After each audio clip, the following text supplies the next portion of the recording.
ಮಾಧ್ಯಮದಲ್ಲಿ ಬಹಳ ಆತಂಕವನ್ನು ತೋರಿಸ್ತಾ ಇದ್ರಿ. ನಮಗೆ ನಮ್ಮ ಮೇಲೆ ಒಂದು ದೊಡ್ಡ ನಂಬಿಕೆ, ನಮ್ಮ ಪಕ್ಷ, ನಮ್ಮ ಕಾರ್ಯಕರ್ತರು, ನಮ್ಮ ಸಿದ್ಧಾಂತ, ಇದರೆಲ್ಲ ನಂಬಿಕೆ.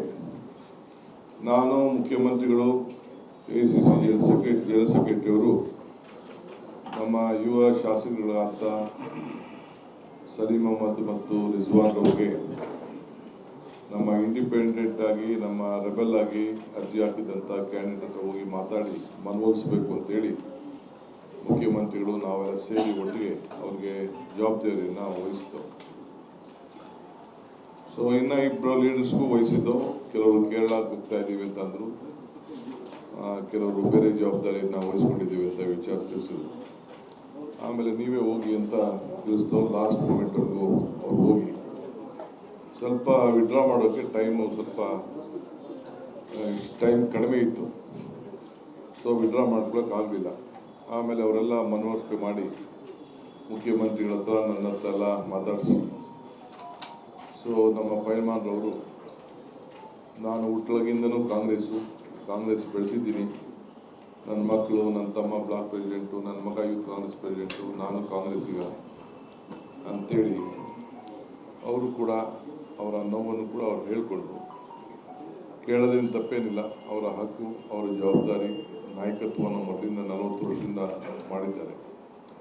ಅವ್ರಿಗೂ ನಮ್ಮ ಸಾವರ್ಣ ಶಿವಶಂಕರಪ್ಪಗೂ ಇರುವಂಥ ಒಂದು ದೊಡ್ಡ ಸಂಬಂಧ ಇದೆಯಲ್ಲ, ರಾಮ ಲಕ್ಷ್ಮಣ ಅಂತೆ ಅವರಿಬ್ಬರು ಕೂಡ ಒಟ್ಟಿಗೆ ಜೊತೆಗೆ ರಾಜಕೀಯವನ್ನು ಮಾಡ್ಕೊಂಡು ಬಂದವರು.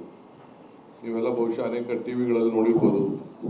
ಮಲ್ಲಿಕಾರ್ಜುನ್ ಮತ್ತು ಇವರಿಬ್ಬರು ಪೈಲ್ಮಾನ್ ಇಬ್ಬರು ಪ್ರೆಸ್ ಕಾನ್ಫರೆನ್ಸಲ್ಲಿ ಒಂದೊಂದು ಕಡೆ ಇದ್ದಾಗ ಕೂಡ ಅವ್ರು ಇವ್ರಿಗೆ ಎಷ್ಟು ಗೌರವ ಕೊಡ್ತಿದ್ರು, ಇವರು ಅವ್ರಿಗೆ ಎಷ್ಟು ಗೌರವ ಕೊಡ್ತಿದ್ರು, ಬಾಂಧವ್ಯ ಬಹುಶಃ ಅರ್ಥ ಆಗ್ತದೆ.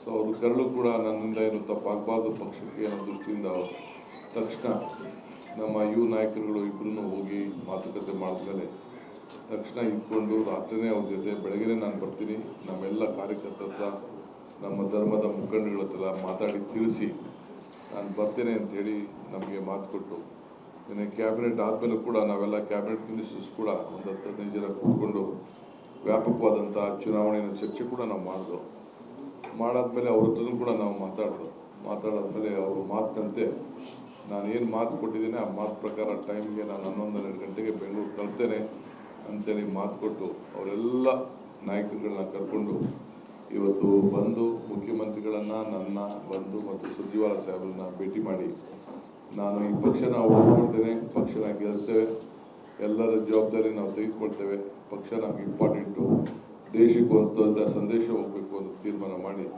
ಇವತ್ತು ನಮ್ಮ ಪಕ್ಷಕ್ಕೆ ನಾನು ದ್ರೋಹ ಮಾಡೋದಿಲ್ಲ, ನಾನೊಬ್ಬ ಕಾಂಗ್ರೆಸ್ಸಿಗನಾಗಿರ್ತೇನೆ ಅನ್ನೋದನ್ನು ಅವರು ನಮಗೆ ತಿಳಿಸಿ ಇವತ್ತು ನಿಮ್ಮ ಮುಂದೆ, ನಿಮ್ಮ ಕಣ್ಣುಗಳಿಗೆ, ನಿಮ್ಮ ಕ್ಯಾಮ್ರಾಗೆ ಎಲ್ಲ ಕೂಡ ಇವತ್ತು ಸಾಕ್ಷಿಯಾಗಿದ್ದಾರೆ.